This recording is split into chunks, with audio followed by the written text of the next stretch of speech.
The distant hum of the ship's engines was the only sound breaking the oppressive silence of deep space. I stood at the observation deck, staring out at the endless void, my reflection ghostly in the reinforced glass. My name is Dr. Lyra Kane, xenobiologist aboard the ISS Horizon, and today marks day 437 of our deep space expedition to investigate an anomalous signal from the edge of charted space. I should have been excited.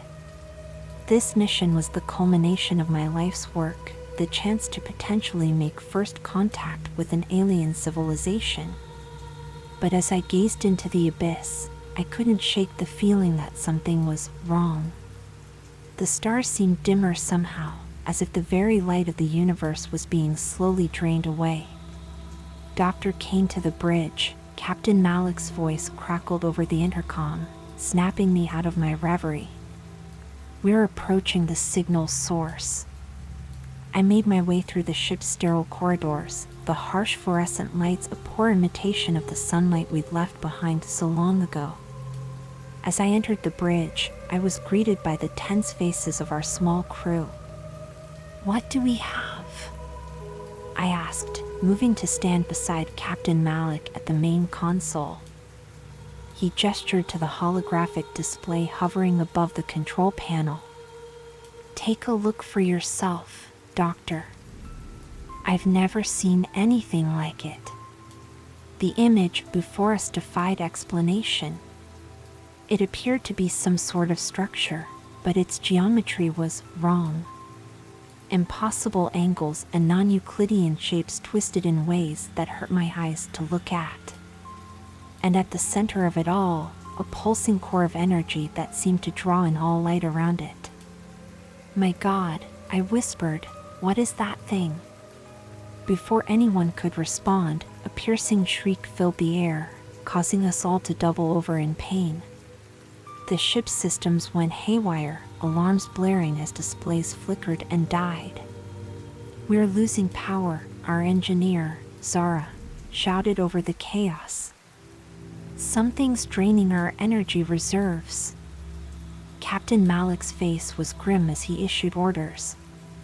"All hands, prepare for emergency protocols." "Dr. Kane, I need you to dash." His words were cut off as the ship lurched violently, throwing us all to the floor. The lights flickered and died, plunging us into darkness. For a moment, there was only the sound of panicked breathing and the groans of the ship's hull. Then, slowly, an eerie glow began to fill the bridge. I looked up, my blood running cold at the sight before me. The impossible structure we'd been observing was no longer just an image on our screens. Somehow, impossibly, it was here, inside our ship, its twisted form phasing through the very walls of the horizon. "This can't be happening," I heard someone whisper, though I couldn't tell if it was one of my crewmates or my own voice. As we watched in horror, tendrils of energy began to reach out from the structure, probing the air around us. Where they touched, reality itself seemed to warp and bend. "We need to get out of here," Captain Malik said, his voice tight with fear. "Everyone, head for the escape pods. Now." We scrambled to our feet, but as we turned to flee, we found our path blocked. Standing, if you could call it standing, in the doorway was something. A being that defied description, its form constantly shifting and changing in ways that made my mind recoil. "Welcome," it said, though the word didn't come through our ears. It resonated directly in our minds, accompanied by a cascade of alien images and sensations. "We have waited so long for this moment." What are you?" I managed to ask, fighting against the wave of terror threatening to overwhelm me. The being's form rippled, briefly taking on a shape that was almost humanoid before dissolving back into chaos. "We are the echoes," it said. "The last remnants of a universe long dead. And you, little ones, have just given us the key to yours." As it spoke, more tendrils of energy shot out, wrapping around my crewmates. I watched in horror as they were lifted off their feet, their bodies contorting in impossible ways as they were pulled into the structure. "No!" I screamed, reaching out futilely as Captain Malik was torn away. His eyes met mine for a brief moment, filled with terror and something else, a desperate plea. I turned to run, my heart pounding in my chest. The corridors of the horizon, once so familiar, now seemed like an alien labyrinth. The walls pulsed with that same eerie light, and everywhere I looked, I saw glimpses of impossible geometries bleeding into our reality. As I ran, I could hear the screams of my crewmates echoing through the ship. But there was something else too, whispers at the edge of my consciousness, promising knowledge beyond imagining, power beyond measure. All I had to do was stop running and embrace the change. I shook my head, trying to clear the invasive thoughts. I had to focus, had to find a way out of this nightmare. The escape pods, if I could just reach them, maybe I could. My thoughts were interrupted as I rounded a corner and came face to face with Zara. Relief flooded through me for a brief moment before I realized something was terribly wrong. Her eyes were glowing with that same otherworldly light, and her body seemed to be unraveling at the edges. "Lyra," she said, her voice overlaid with a chorus of alien whispers. "Don't be afraid. The echoes, they're showing me things. Incredible things. The secrets of the universe, Lyra. All of it, right at our fingertips." I backed away slowly, my back hitting the wall. "Zara, listen to me. This isn't right. Whatever these things are, they're not here to help us.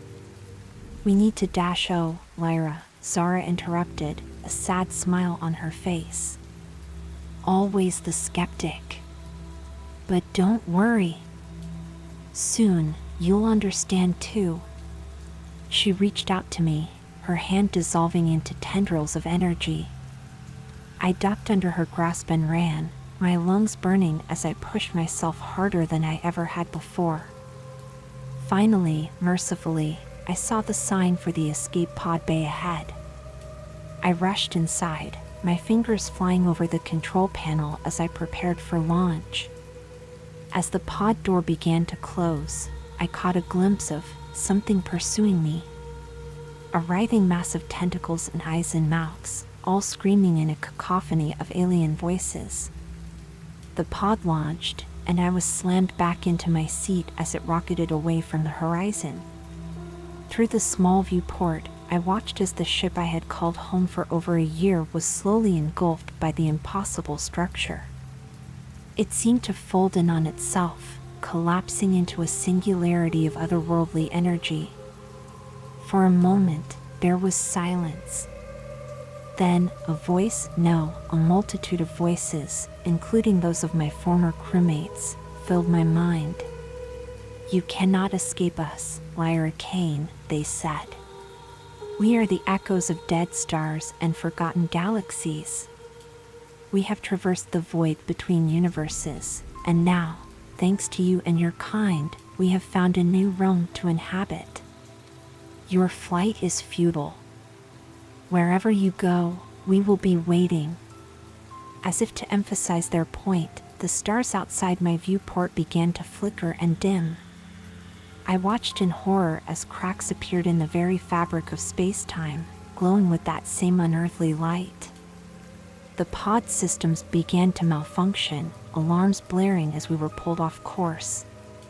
With a sinking feeling, I realized I wasn't heading back towards Earth or any of our colonies. The pod was being dragged towards one of those cracks in reality. As we approached the rift, I felt my mind begin to fragment. Memories that weren't my own flooded my consciousness: the birth of stars, the death of galaxies, the long, lonely drift through the void between universes. And through it all, a hunger. an all-consuming need to experience, to consume, to become.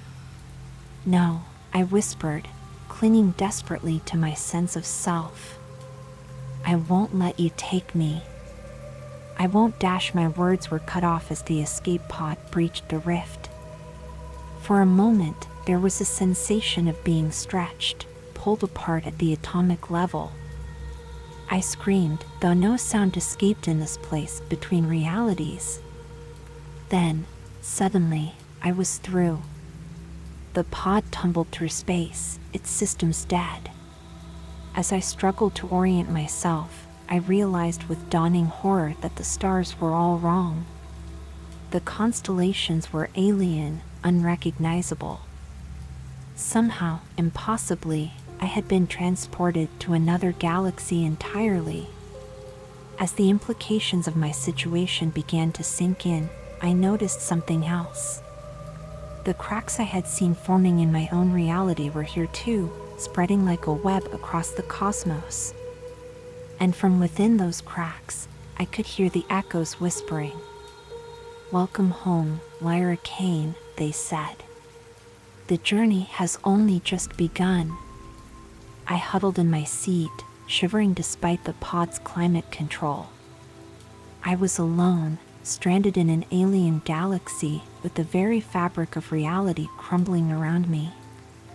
And somewhere out there, the echoes were waiting, watching, hungering.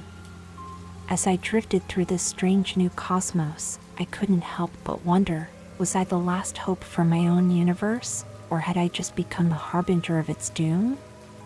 The pod's emergency beacon blinked weakly, sending out a signal that would likely never be heard.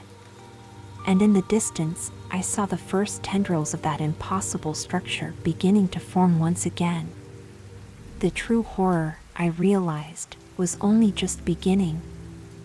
As I drifted through the alien cosmos, time seemed to lose all meaning. Hours, days, perhaps even weeks passed as I huddled in the cramped confines of the escape pod, rationing my dwindling supplies and trying desperately to maintain my sanity. The stars outside my viewport were constant reminders of how far from home I truly was. Their colors were wrong, sickly greens and pulsing purples that hurt my eyes to look at for too long.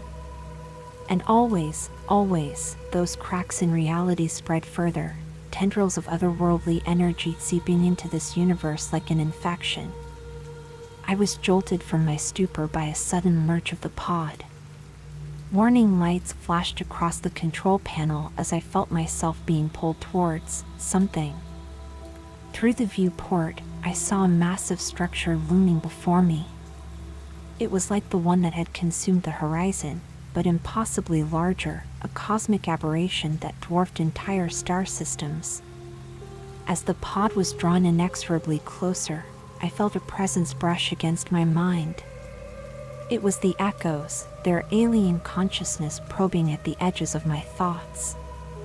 "Welcome, Lyra Kane," they whispered in that maddening chorus of voices. "We have been waiting for you." I tried to resist, to shut them out, but it was like trying to hold back the tide with my bare hands.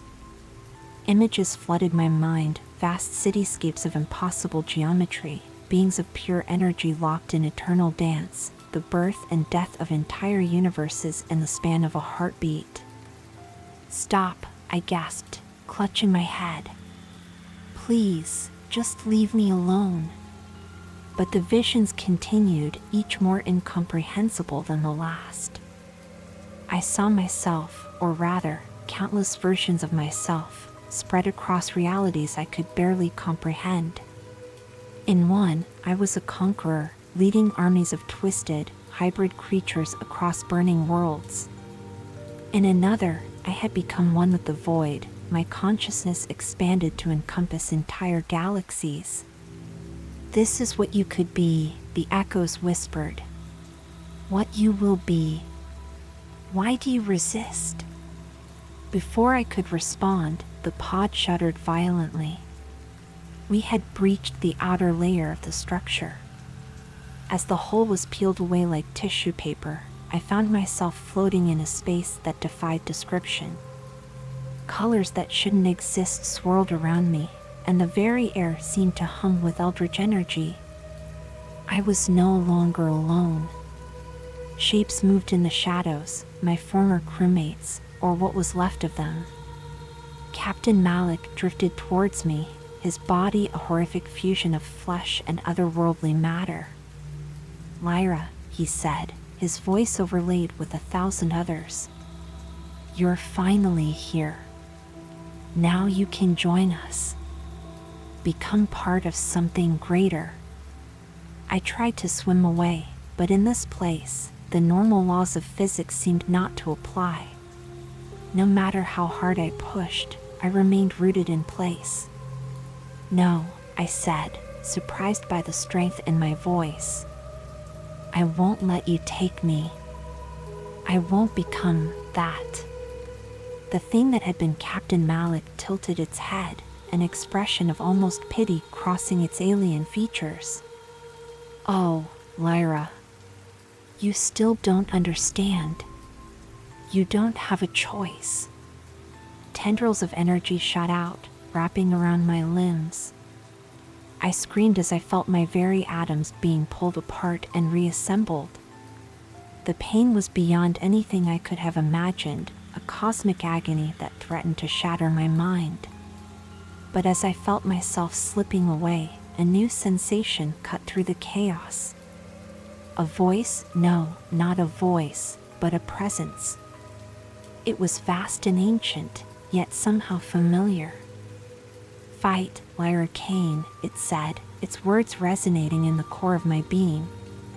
"You are more than what they would make of you." With that encouragement, I rallied the last vestiges of my willpower. I focused on who I was, my memories, my hopes, my fears. Everything that made me human. "I am Lyra Kane," I shouted into the void. "I am not yours to take." There was a moment of perfect stillness. Then, like a supernova, energy exploded outward from me. The tendrils recoiled, and I heard the echoes shriek in surprise and what might have been pain. I found myself floating once more, my body miraculously intact. Around me, the impossible structure trembled and warped. "Impossible," the voices of the echoes hissed. "You cannot resist us. We are eternal. We are infinite." But I could feel their uncertainty now, their fear. Whatever I had done, it had hurt them. The presence I had felt before enveloped me once more. "You have taken the first step, Lyra Kane. But the journey is far from over." Suddenly, I was moving, pulled away from the structure at impossible speeds. Stars and galaxies blurred past me as I hurtled through space. When I finally came to a stop, I found myself floating before a sight that took my breath away. It was Earth. My home. Somehow, impossibly, I had been brought back to my own galaxy, my own solar system. But something was wrong. The planet below was changed, its continents reshaped and its oceans glowing with an unnatural light.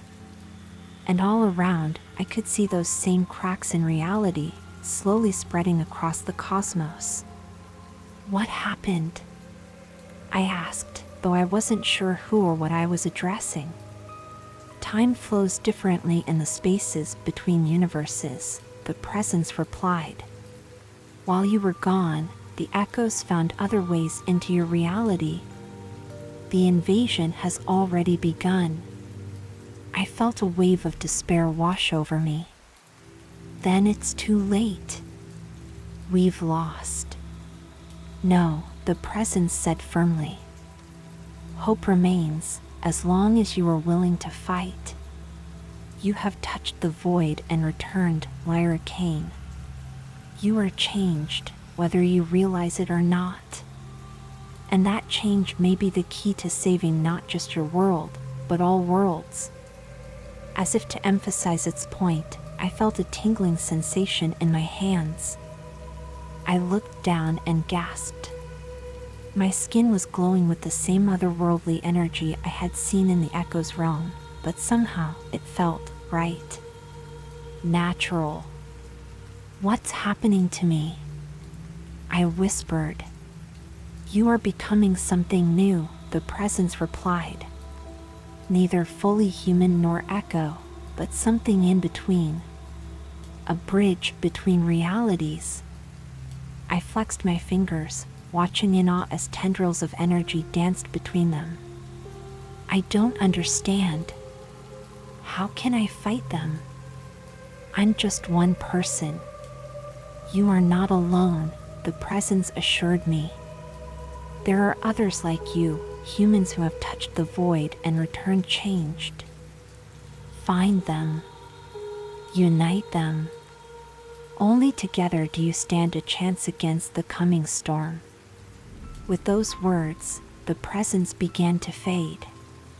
But before it disappeared entirely, it left me with one final message. "Remember, Lyra Kane.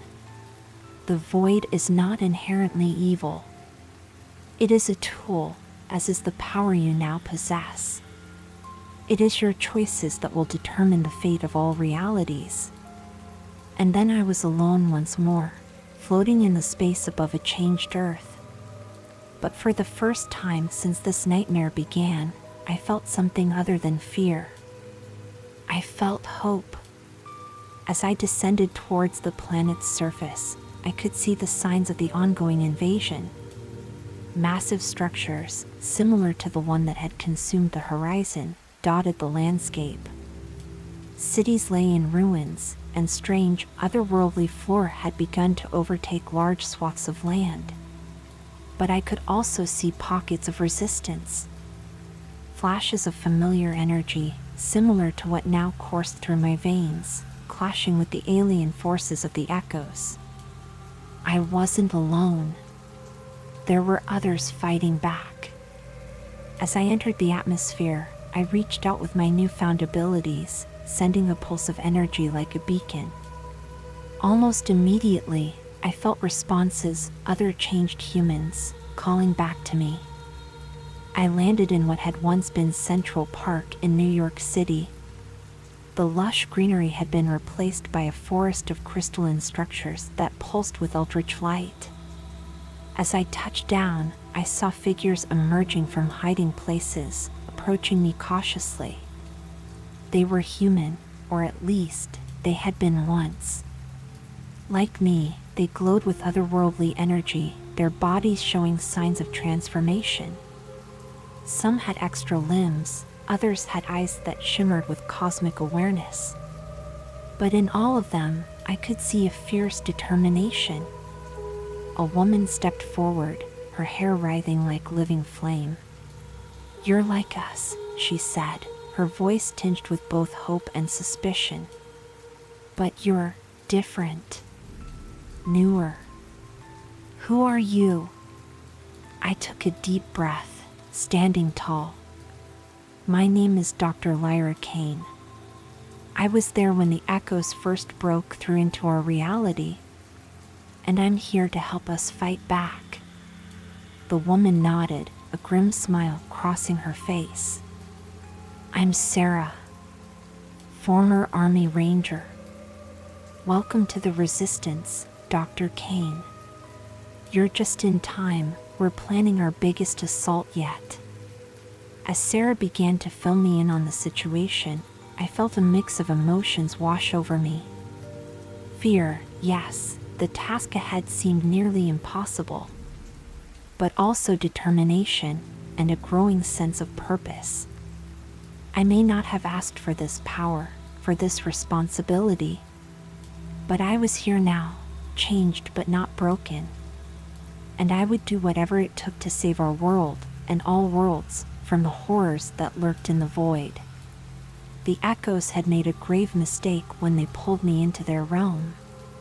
They thought they would break me, remake me in their image. Instead, they had created their own worst nightmare, a human who understood their power, and who would use it against them.